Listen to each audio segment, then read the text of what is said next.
помогают спасшиеся. И сейчас буду идти по направлению к тому дому, в котором был прилет. Когда летит шахет или ракета, это воспринимается как очень близко. Я попытаюсь поставить камеру фронтальную, чтобы было видно, как я иду.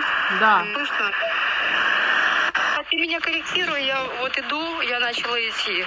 Ты меня корректируй, и я... То есть, грубо говоря, ты вышла из дома. Ну вот я вышла из дома, вот я иду. Сколько? Вот я показываю территорию, которую я иду. И вот первый поворот, и, в общем-то, за ним... Сейчас, одну секунду. Смотри, я повернула за угол. И вот если мы видим дерево, вот этот вот киоск зеленый, дерево, и за ним вот этот вот дом. Сейчас я попытаюсь подойти вот здесь. Дело в том, что я близко к нему не подойду, потому что там работает специалист. Да, и вот здесь вот, вон он, видите, этот дом? Да, есть. Ну, на камере кажется совсем далеко, но на самом деле, вот насколько мы прошли. Вот разбит лагерь. Здесь МЧСники и специальные военные разбили лагерь. Предполагали, что какую-то часть времени люди из этого дома находятся. Потом их хотели отправить в школу, которая за вот этим вот домом находится. Да, вот я дом, поняла, да? я поняла. То есть мой дом спас вот этот вот 12-этажный. Вот он, 12-этажный дом, вот я по нему иду рукой. Да. И вот за этим поворотом мой дом, да? Да. Вот, и, короче говоря, планировали развести этих людей, в школу, но люди собрались, было очень большое количество людей сразу же после прилета.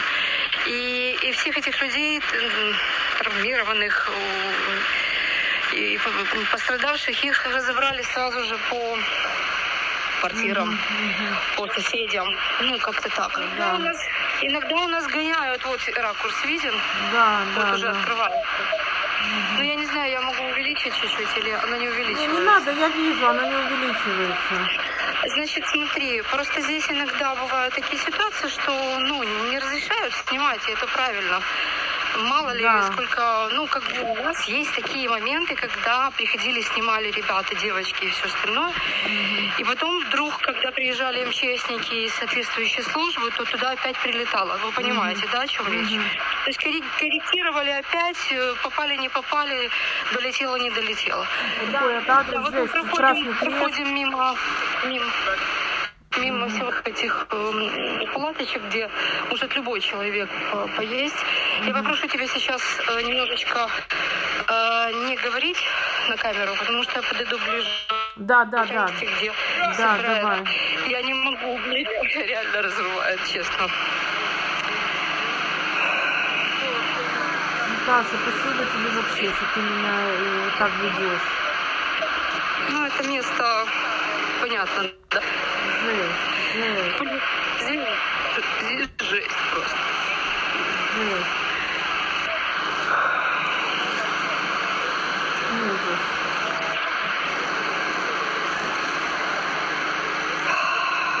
Сколько детей там вообще нашли? Это кошмар. 5. Вчера перед тем, как закончить, объявить официально о окончании поисков, нашли еще детей. Вот машина, которая была припаркована, видимо, здесь. Нету ее просто, да? Ну, как-то так. Да. Вот, как-то так.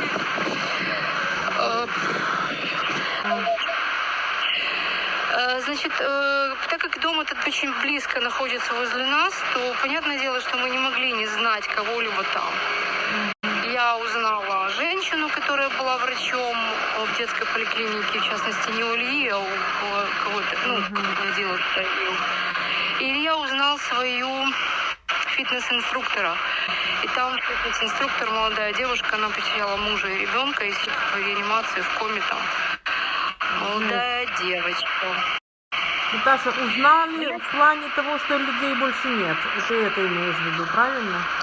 Да, закончили раскопки, закончили подвал. Вот я смотрю, здесь уже ничего, потому что всю ночь работали грузовики, выезжали, вычищали, и очень много было техники. Ну, спальный район, люди друг друга знают, люди друг друга там, это очень близко друг от друга. Застройки, ну, практически, вот, смотрите, ну, слушайте, что вам рассказывать? В любом районе такое зацепило все слои социальные и возрастные. И пенсионеры погибли, и 5 детей, вот этих малышей совсем, там, от 3 месяцев до 10 лет, там, или, да, там.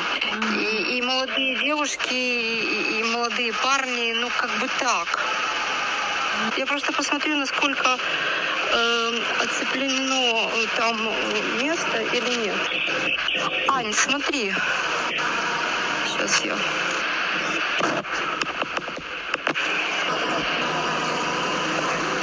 Получается. Слышала выступление одного из мужчин, который там, жена его погибла с ребенком. Тут такая интересная ситуация произошла. Это торцевые квартиры, они выходят на 2 стороны. И она осталась с ребенком. Отец пошел успокаивать старшую дочь. И вот там, в той комнате, со своей старшей дочерью он остался жив, а в этой же квартире, с другой стороны, его жена с маленьким ребенком погибла. Вот как-то так. Боже. Единственное, что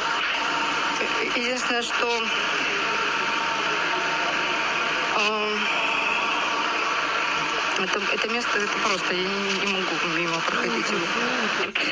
Единственное, что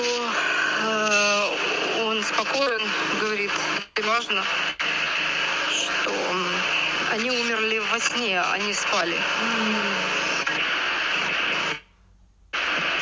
Это было ночью, это было с 1 до 2, вот где-то так примерно. Вообще интересная такая ситуация у меня произошла. Я почему-то встала ночью, находясь в Киеве, позвонила своему сыну. Он сказал мне, все нормально, все окей, мам, успокойся, все хорошо. Я говорю, слушай, ну паблики пишут, что ненормально, что летят шахеды. Он говорит, слушай, ну это что, первые шахеды, которые на нас летят?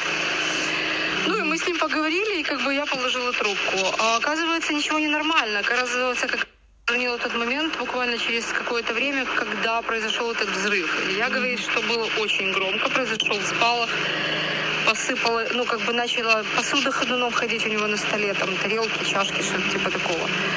Но и поразительно, но он, как любой зрелый молодой организм, он сидел в наушниках, и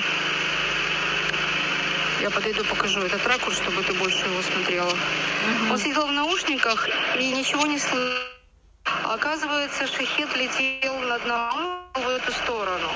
И этот шахед услышали коты. Они сидели на подоконнике и начали... Илья говорит, что он обратил внимание, что все коты моментально встали и начали смотреть в окно, сосредоточенно. Он говорит, ну слушай, ну когда это днем происходит, они там муху смотрят, это одно. Но когда они ночью смотрят в одну точку, все...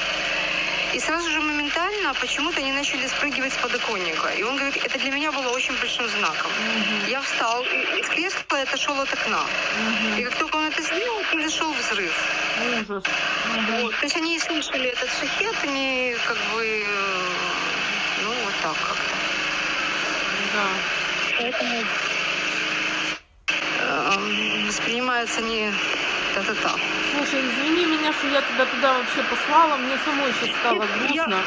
Нет, Ань, на самом деле я вчера приехала в 9:30 Блаблакаром из Киева. Илья встретил меня и говорит, ну, мам, ну я же знаю, что ты, ну, захочешь посмотреть. Так идем вместе посмотрим, и ты успокоишься. Потому что, ну, на самом деле я бы сюда пришла, и, во-первых, хотела предлагать свою помощь, там, помогать что-то делать. Но, вот. Ну, еще попытаюсь сейчас посмотреть с этой стороны. Наташа, не надо. Все, иди домой. Я хочу, чтобы ты дошла домой и отдыхала. Извини меня. Ага. Да.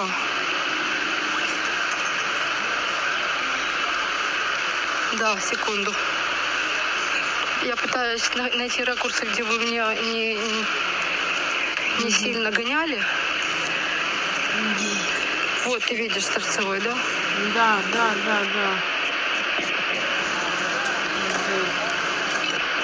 Фасадная часть с 1 по 9, а задняя часть 1, 2, 3 этаж остывы. Сейчас мы обойдем, посмотрим. Одну секунду. Вон там вот, видишь, под навесом. Боже. Ну, это все вчера было завалено, и вот эти грузовики ездят всю ночь вот такие. Просто мы отвыкли от шума ночью, и я просто сегодня всю ночь, на самом деле, в каком-то пребывала в шоке, потому что ночью после 12 все громыхает. То, конечно же, поняла, что вот.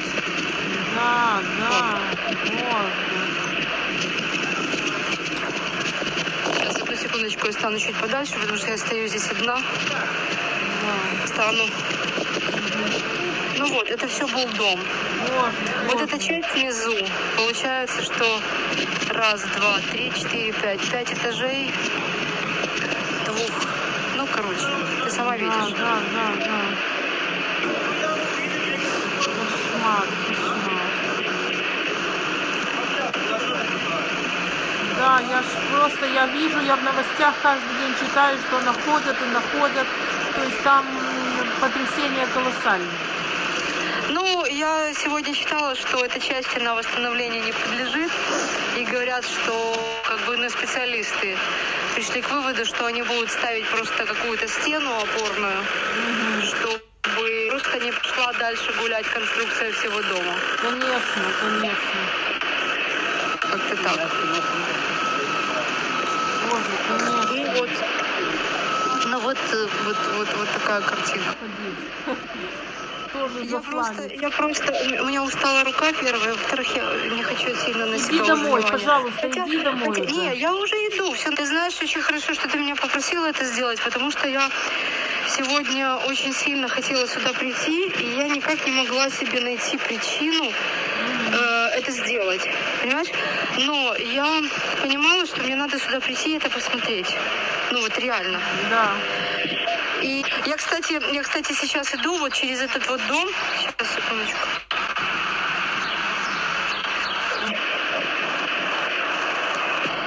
Сам факт того, что это вообще влетело в... Это летело в людей, так и скажи. Спальный район? Да, в спальный район, людей. Потому что все говорят, что Илья говорит, не было работы ПВО, уже здесь его не сбивали. И, как правило, обычно сбивают где-то на каких-то пространствах таких, поле, над морем, еще что-то еще. У меня есть фотография, там Одесса Инфо выложила, что русские говорят, что это украинское ПВО сбило, и что они вместе с нами скорбят о погибших детях, что эти люди были русскими. Представляешь? Это цинизм просто непередаваемый. Цинизм я вообще не знаю какой степени. Наташа, я все понимаю, это без слов. И сейчас все... Здесь все такое, знаешь, вот я приехала из Киева как на какое-то пепелище. Это все такое, знаешь, состояние смерти везде, вот. Это ужас. Как-то так.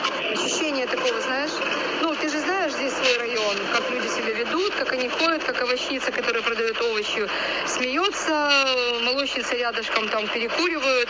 Сейчас я вижу этих всех людей, но они не разговаривают, не смеются. Они просто стоят и кучкуются, люди кучкуются и разговаривают. Понятное дело, делятся эмоциями и состояние того, знаешь, какой-то такой притулиться к кому-то, чтобы что-то притулитися до ближнего.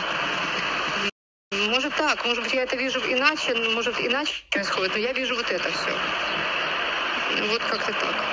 Я опустила этот момент, что это спальный район, в котором ни одного завода, ни одной фабрики, ни одного склада, ни одного полигона, там каких-то там, не знаю, там площадок для вертолетов, я не знаю, там каких-то архиважных военных целей. Это сугубо, четко, обыкновенный, плотной застройки, старый спальный район. Да. Здесь ничего нет, реально ничего нет. И поэтому, блядь, прилететь может в секунду куда угодно. И вот в этом состоянии живут люди. Да, да. В этом состоянии живут люди. Да. И когда, извините меня, я недавно была в банке или где-то еще, у кого-то из нас что-то выпало, сумка какая-то из ящика, что-то загремело. 50% людей пригнулись. Да, да. Автоматически. Да. Ну, спасибо тебе большое, что ты мне тоже. Пойду куплю корвалол, выпью его. Выпей, Наташа, иди домой, я хочу знать, пиши мне, что ты дошла домой, что ты дома сидишь, работаешь. Всё Дай нормально, мне знать. Я сейчас иду по магазинам, надо будет подкупить еды. В общем, как бы все нормально, все хорошо. Я тебя крепко целую, Наташа, очень люблю и, пожалуйста, со мной все время на связи будь. Поняла? Да. Целую тебя крепко. Илюше привет большой, он молодец. Мальчик Спасибо молодец. Да. Давай. Целую, Всё, Наташенька. хорошо. Спасибо, Наталочка. Целую тебя. Давай, пока-пока. Пока-пока. Давай, спасибо. Пока-пока.